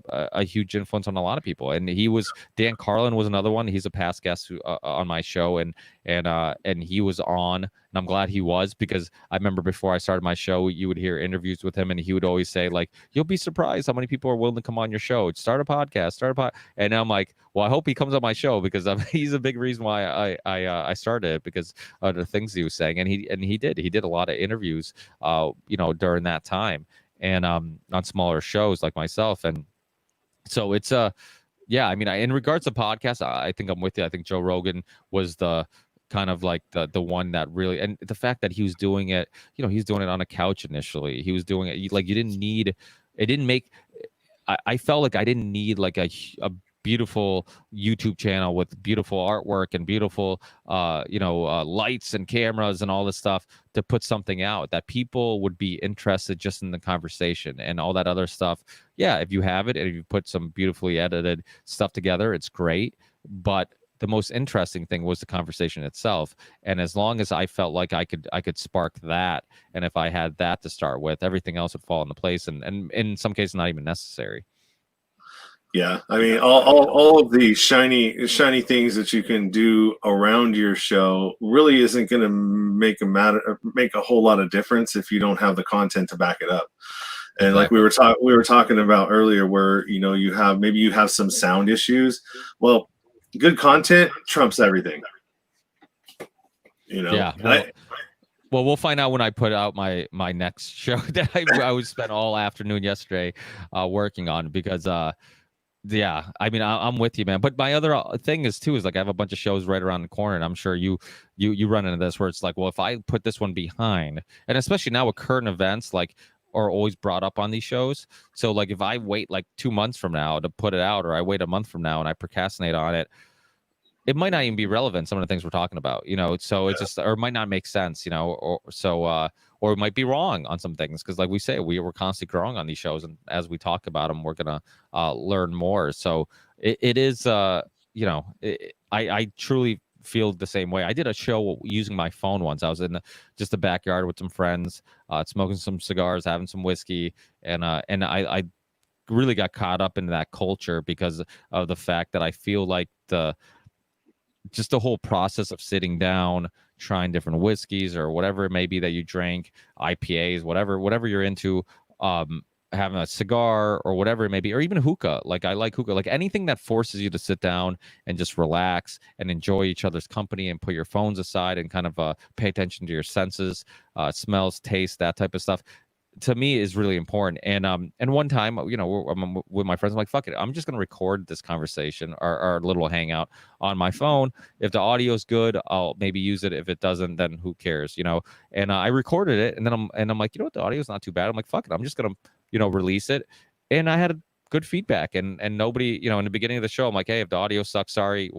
And everybody's like, no, it was good enough to listen to. And so it's like, I almost didn't put it out because of the quality, but yet in that hour, 2 hour conversation, there might be some really interesting, thought-provoking content that somebody might have missed out on, all because I was worried about the quality, So it's, I think sometimes we do, as podcasters or perfectionists or whatever it may be, we have to kind of like stop ourselves. You hear with musicians a lot, they'll edit something, re-edit something, remix something. I remember when I was doing music, I would spend fucking forever just like, oh, that bass drum, it's just like, it's a little low, and then I put it up, and I'm like, oh, it sounds good, and I hear it in a different, I would listen to things with different headphones, different stereo systems in my car, and I'm like, I just got to accept that it's not going to sound the way I want it to and everything, and I would like go back and remix it, and then re-put it out, and then like listen to it again, and then it was just like, it would drive yourself crazy, and then after a while, you're just like, I have to just accept, like, okay, like pick something and just let it go, because I could just drive myself crazy just constantly remixing it, changing it, and I might never be happy. I never, so it just goes, I mean, this kind of ties into what we've been talking about. Like, there is something good in being content with things. Like, being content with things just means appreciating what you have. It doesn't have to mean being a lazy fuck that doesn't do anything. Like, you can be content with that too, but you know what, who am I to say that that's the wrong lifestyle either? Like, if you're just happy and at peace with whatever you have, that's good, because the alternative is driving yourself crazy over everything, and never finding happiness. Yeah, you're absolutely right, man. I couldn't have said it better myself. One of the things that I've really taken or kind of championed, and I think that it is, and I'm switching direction just a little bit here because we're going to wrap this up, but is criminal justice reform. And somebody who's been behind the wall, spent 3 years in prison, state and federal, and seeing some of the injustices that get carried out. And I mean, a lot of the general public doesn't understand what the war on drugs actually did. And I spent a lot of time with these people, I'm going to say people, but these other individuals that were caught up in a victimless crime, basically, a nonviolent offense, and they're getting exorbitant amounts of time in the federal system for drugs, and drugs that they don't have evidence for. So on a conspiracy charge, I could have sold a kilo to you 5 years ago.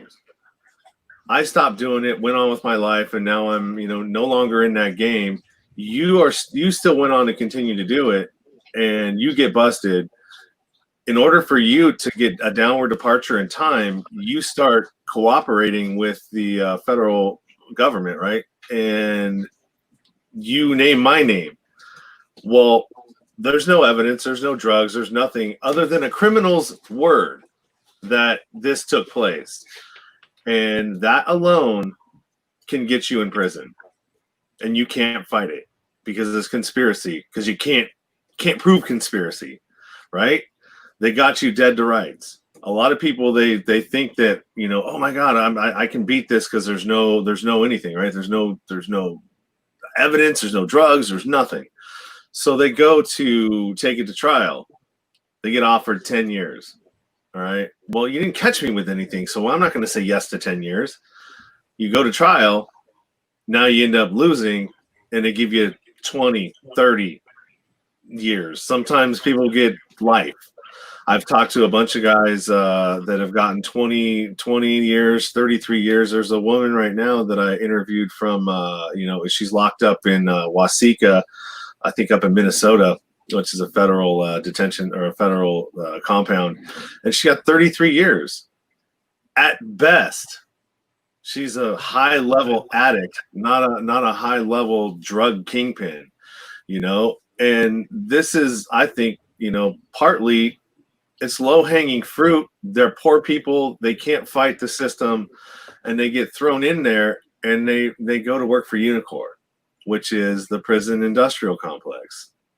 So I don't know, you tell me. Is it, you know, ensuring that you have labor for years to manufacture your goods that you're selling at $1 an hour for the labor on that?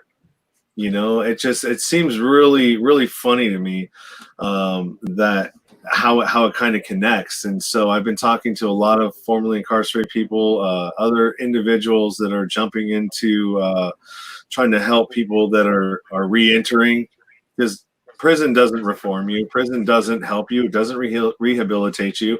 Doesn't give you any classes. I mean, some of them do, but I mean, the facilities that have courses and stuff like that will actually transfer when you get out are few and far between. And it literally takes you years, you know, to be able to get to those institutions and waiting lists and stuff like that. I mean, it's not an easy task unless you're actually sent there from the gate. So that's part of what I'm doing and trying to bring light to, and you know, in my journey and plight to make a difference, you know, in a lot of different areas. And my podcast is, it started out being bottoms and life struggles and how my guests get through them, you know, because of my journey and, you know, starting from 0 3 times and almost dying 5 times. And, you know, all of this stuff related to my, you know, drug use and being an addict and a dealer and, you know, just not wanting to conform to society's rules. So that's kind of where I'm at. You know, if you ever want to talk to somebody or, you know, about prison reform or criminal justice reform, I had a really good interview, I think on Thursday, with a guy that was a prosecutor for 13 years, public defender for 6 years, an attorney for 23 years total. And he just kind of broke it down, you know, what some of the problems in the system are. And a lot of them are unintended consequences of you know, policies and you know, office culture, the win-win culture, you know, and you know, because we think things are nefarious when we're in this space, right? In the truth space, you know, everything is done nefariously, and you know, sometimes it is, but I think sometimes the nefariousness is just an unintended consequence of something else. And so it's really, agree with that. Yeah, it's so easy to jump on, oh well, it's a conspiracy, you know, but if you really talk to somebody who's in the space and they explain it to you, like, yeah, I could see how it looks that way, but think about it this way. You know, when you come from a culture of, you know, win, win, win, you know, that Keanu Reeves and Al Pacino movie, The Devil's Advocate, you know, lawyers, they're just trained to win most of the time. You win at all costs, right? And so, anyways, I get off on tangents too, so. Yeah, which is a good thing to have if you're a podcaster. Fills up the time. Yeah, no dead air. Yeah. And I think, you know, I completely agree with you. I think, you know, prisons are one of those things where, I mean, obviously, if people know the Rick Ross story, you know, he basically created the crack epidemic with drugs that the government were flying in. And yet crack you're doing more time for crack than you were doing coke, because the majority of people doing crack were poor people. Majority of people doing coke were people who had money, and not, you know, and white people who were doing coke most of the time and could afford it. So it was obvious that they were trying to lock up people, you know, minorities. They were justifying it. They were creating one-parent households, which the likelihood of the kids succeeding and getting out of poverty are much less. chances of kids ending up in prison are much higher. I mean, there's so many things, the lead, in New York, apartments and stuff like that, the lead paint, like they saw when they finally banned all that, the crime rate went down, so it's like there's all these aspects of the system that it's like, well, if you just work hard, you'll be fine, and everybody has the same fair chance. It's like, not really, like some people get to start off on second base, third base, and some people are not even in the game yet, so it's like it's not the same for everybody. I think it's really easy, especially now with like the Black Lives Matter movement and all that stuff, for people to be very anti Black Lives Matter movement and being like, oh, everybody kind of gets the fair chance. We're not inherently racist or whatever. But I think when you dissect things, even though that movement, it seems like it's been infiltrated and used for political reasons, it doesn't mean if the system is inherently racist, or is there's aspects of the system that are inherently racist, it doesn't mean that conversation doesn't exist or shouldn't exist. It doesn't mean that there aren't aspects that are absolutely true. I mean, you look at the history of eugenics, you look at, scientists, would have studies published saying that white people were smarter than, and in some cases they were considered other white people not dumber, like Irish or Italians or whatnot. But it's classism. That's the most dangerous thing. It's the rich against the poor. It doesn't matter what color you are. It doesn't matter what, that's really the battle we should all be fighting. I mean, is there parts of racism just in like other different tribes? Yeah, I mean, I'm Portuguese, right, and I'm from the mainland, but there, we have an island, islands off the coast of Portugal called the Azores. If I go to a party and it's just me and another Portuguese person from the Azores, we'll probably connect, right? But if we're the only Portuguese people there, but if I'm at a party and there's 50% people from the island, 50% people from the mainland, we immediately go into those tribes, and say, well, they're not really Portuguese. They talk a little different. They make that type of food wrong or whatever it may be. So we're constantly joining tribes and pointing the fingers at other tribes. There's some type of maybe not racism, it's maybe not specifically because of race, but we separate ourselves for plenty of other reasons. And so yeah, I mean, prison is without a doubt, I mean, you throw people in for unviolent things and they become violent because that's how they survive.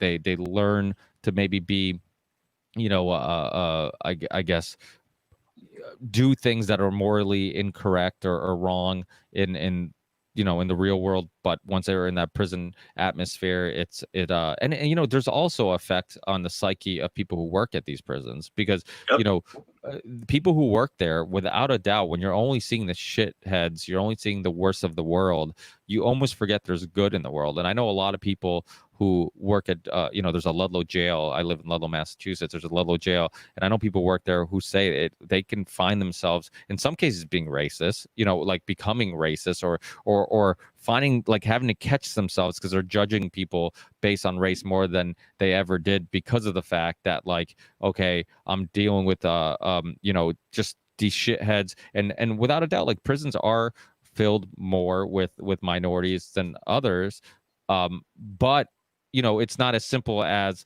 it's just because they're bad people. It's because of the system we design. We like I said, like, look at the crack coke sentencing. Like, you're gonna do time. If you're doing crack, if you do coke, it's a slap on the wrist. They've done studies on, if you're a minority, if you're non-white, the chances of you doing time for the exact same thing that a white person will get off on are higher.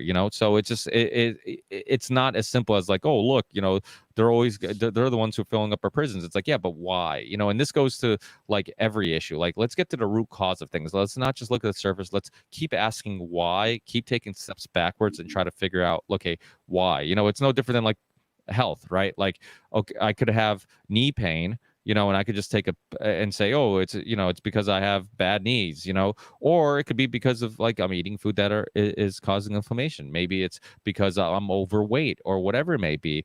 And but almost every aspect of our system is like, well, here's a pill for the pain, and it's that, and they simplify things. It's just pain. Here's the pill for the pain, and they don't get to the root cause. And I think a lot of our social issues, we need to like ask the question, why? How did we get here? We retrace your steps and figure out, okay, why is it like this? Because it wasn't always like this, or maybe it was always like this, and somebody designed it like this. But we need to ask those reasons. It's not as simple as like, because at the bottom line, I mean, kids are taught racism. Kids are taught morals. Kids are taught every good and bad aspect of humans. So if a kid ends up in prison, is it really his fault, or is he just a product of his environment? Is it really, and that's the thing we have to ask. Like, if I was raised by some shit, yeah, and Rogan has said this, so I'm sure people who listen to Rogan has heard him say similar things, where if I was raised by his parents and his environment, or maybe a lack of parents, maybe his grandparents, and had some drug addict mother or whatever, dad's in prison, like, would I be him, and would he be me if he was in my shoes? And I think in many cases it probably is the case. There's every kid that's born, they're not bad, they're not morally bad people, or you can't tell by birth like, hey, they're going to become a life-changing politician who has all these ideas and whatever, and changes the system, or he's going to be some drug addict who's going to end up in prison. It's like, it's all consuming the environment around you, and your influences, and whatever influences you, and that molds who you are and who you become. And this goes back to why parenting's so damn important, because we're all adding to that. We're all a part of that, so I forgot what your question was, because I go on these long rants, but yeah. No. Yeah. No, that's, you pretty much got it. And I'm a perfect example of that, because I grew up, all of my dad's side are all law enforcement.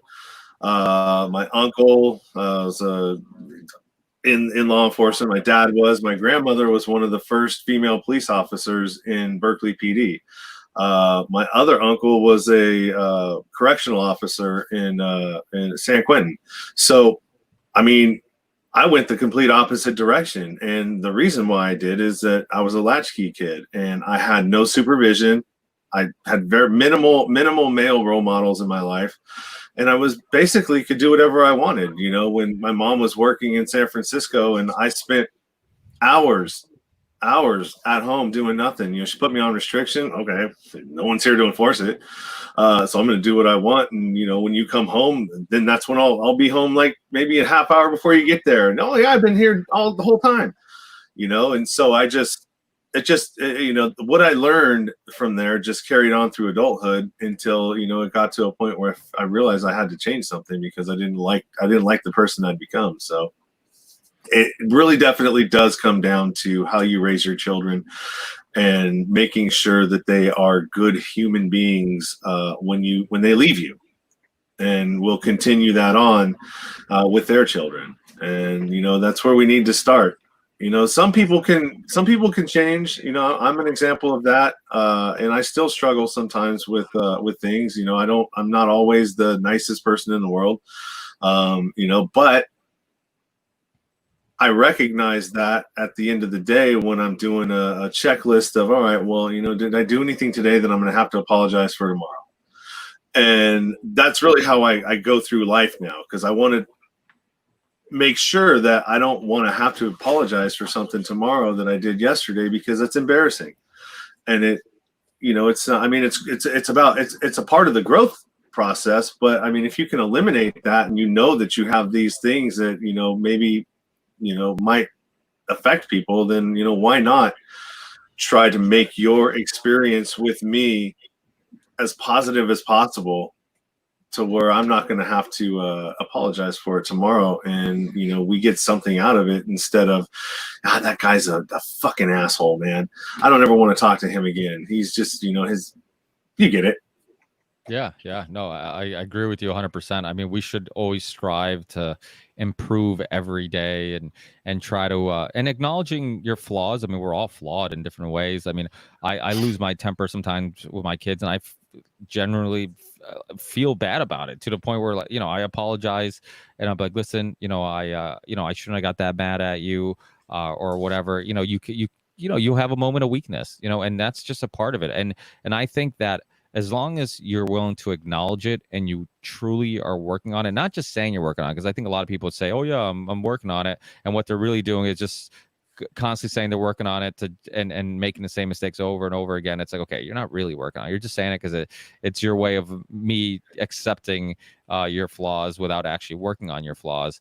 But yeah, acknowledging it is step one. Acknowledging it, and then, you know, just try to improve on it. We're all human. We have so many things that influence why your fuse might be shorter one day to another, why you handle something maybe differently than you wanted to.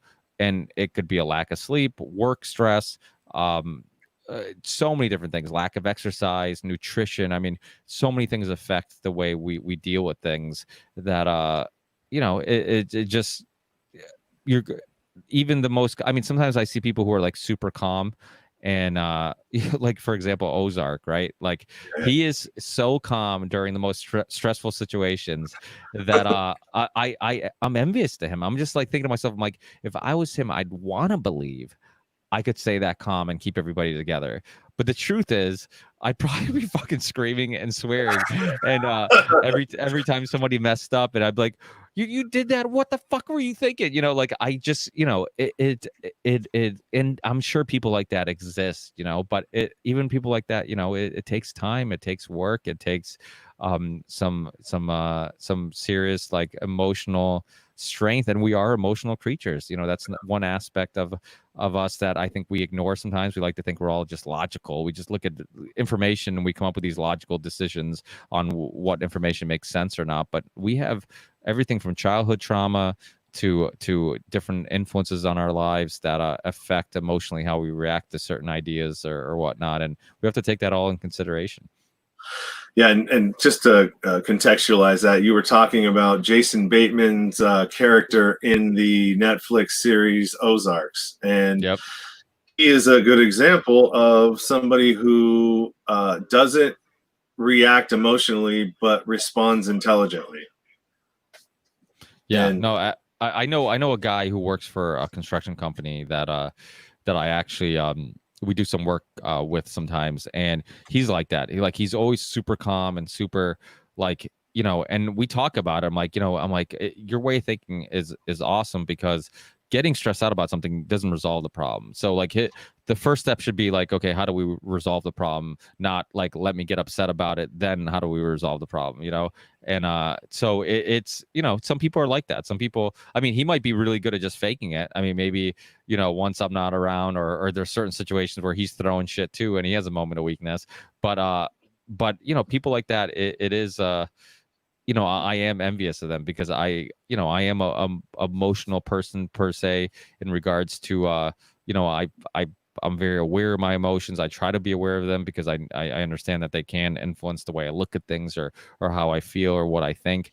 But yeah, when you see people like that, I'm just like, how do they do it? You know, and I'm curious on you know, do they slip up too? You know, do they you know, kind of like an addict, right? You know, addict would seems emotionally strong, but one little trigger, you know, and next thing you know, they're losing it again. I wonder if it's similar to that. But you know, we're all human. We're all going to make mistakes, and as long as I think we constantly attempt to improve every day, like, if you're not consciously thinking about that, and it's not even a thought that goes through your head on a daily basis, then, you know, you probably one day are going to look in the mirror and be like, maybe I'm not as good of a father as I thought I was. Maybe I'm not as good of a friend as I thought I was. Maybe I'm not the person that I think I am, because it's really easy for humans to judge others and not spend any time judging themselves. And I think that's just one of the flaws of humans. couldn't have said it better myself, man. So we're gonna go ahead and wrap this up. It's 2 hours. I could probably talk to you forever. You know, I mean, there's tons of other things that I'd like to talk to you about. I mean, we didn't even touch on Epstein and Maxwell. which is a huge thing that's going on right now. But maybe that's something we'll delve into at some point down the road if you ever want to come back on the show, or yeah, absolutely, something like that. So, is there anything that you want to plug that isn't already appearing on the banner or anything like that? I guess is this going to be available pretty quickly? I'm assuming. Yeah, well, I'll probably throw it. I'll just throw the podcast part on, just because it's already on Facebook Live. It's already on YouTube. Going to there. So yeah, I'll probably throw this up here pretty quick, because I'm not going to do a whole lot of editing to it. Yeah, I'll put it on. I have a interviews playlist on my YouTube channel. I'll throw this interview on there, and also, if people are listening to it before Monday the 20th, we're doing another Union of the Unwanted live stream, which it's me, Sam Tripoli, Charlie Robinson, and then Midnight Mike from the OBDM podcast. We're planning on doing it every other Monday. We skipped a Monday because Mike was actually in the process of moving from, and so we had to set up the studio again. But just follow us on social media, and that way you can get the live links, because all those are going to be live streamed on D Live and YouTube on Mike's OBDM YouTube channel, and they're fun. And every week's going to be different guests. It's going to be probably more than likely always us four, and then just random people like Jason Burmis, and this Monday I think Whitney Webb and Ryan from The Last American Vagabond are gonna possibly join us, and who knows who else. So I just throw out the invite to a bunch of friends that we've made throughout the alternative media community, and just have casual conversation and bring a bunch of different perspectives to different issues or whatnot. So definitely check out for that. And thanks, Sean, for being a great host and having this long dealing with my long rants. And hopefully we definitely talk again. And good luck with everything, man. Keep reaching out to people. I think you'll be surprised how many people come on the show. And I love the fact that you're doing this, and these are the type of podcasts I love. So I really hope it keeps growing. Thank you, man. I appreciate it, and I appreciate that everything that you're doing out there, especially with the Union of the Unwanted and all of the stuff that you're bringing to light. And you keep up the good work as well, and I'll continue to follow you and listen to you guys. Thanks, Sean. Hey, enjoy the rest of your day, and we'll keep in touch. All right, brother. Thank you. Hey, take care.